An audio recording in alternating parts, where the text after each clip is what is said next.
ये बड़ा मशहूर डायलॉग है कि inheritance tax is calculated on decrease in wealth of donor. तो तालिब इल्म ये पूछता है कि यार अगर देखो मैं डोनर हूं और वहां डोनी खड़ा है और मेरे जेब में ये मार्कर है, तो ये मार्कर मेरी जेब से निकला और वहां उसकी जेब में चले गया, तो अगर ये 100 रुपए का मार्कर है तो यहां से 100 रुपए लेस हो गए और वहां 100 रुपए ऐड हो गए, तो इसका मतलब decrease in wealth of donor equal increase in wealth of donee.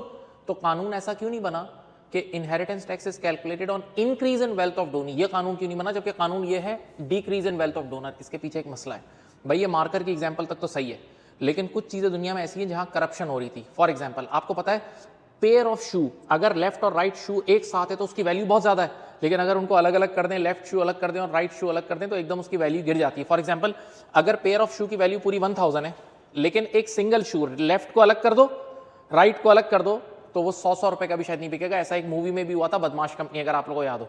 तो अब अगर बाप चाहता है कि वो बेटे को पूरा पेयर ऑफ शू ट्रांसफर करे जिसकी वर्थ कितनी है 1000, तो वो क्या करेगा? करप्शन। पहले एक सिंगल शू अपने बेटे के नाम पे ट्रांसफर करेगा, तो उस सिंगल शू की वैल्यू सिर्फ 100 रुपए। फिर एक महीने बाद जो दूसरा लेफ्ट शू है ना, वो भी ट्रांसफर कर देगा, उसकी सिंगल वैल्यू भी 100 रुपए। तो सिंगल वैल्यू तो 100 रुपए, लेकिन जब बेटे को मिलेगा तो अल्टीमेटली तो 1000 रुपए की चीज हो गई ना। हाँ, तो टैक्स सिर्फ 200 रुपए पे जाएगा, जबकि वेल्थ ट्रांसफर हो गई 1000 रुपए की। तो ये तो करप्शन शुरू हो गई थी, यूके में करप्शन चल रही थी।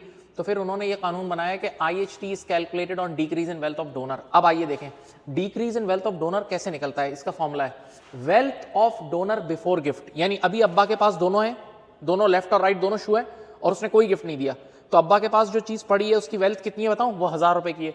तो wealth of donor before gift 1000 है, और अब दोनों में से एक शू अब्बा ने बेटे को दे दिया, तो अब्बा के पास अब बचा क्या? एक सिंगल शू, और एक सिंगल शू की वैल्यू है सिर्फ 100 रुपए। तो wealth of donor after gift बची 100 रुपए। अब जरा देखो इन दोनों का डिफरेंस निकाल लो। बिफोर और आफ्टर का जो डिफरेंस है, ये आया decrease in wealth of donor.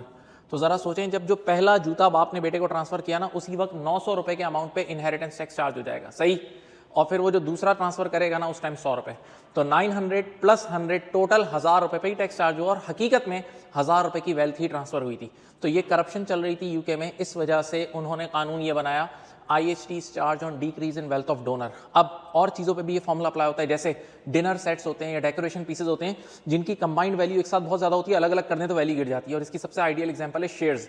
भाई अगर शेयर्स सारे एक साथ मिला दिए जाएं तो उनके अंदर कंट्रोलिंग पावर आ जाता है और उनकी वैल्यू अलग होती है, लेकिन अगर उनको तोड़ तोड़ के अलग अलग ट्रांसफर किया जाए तो उनकी वैल्यू कम होती है।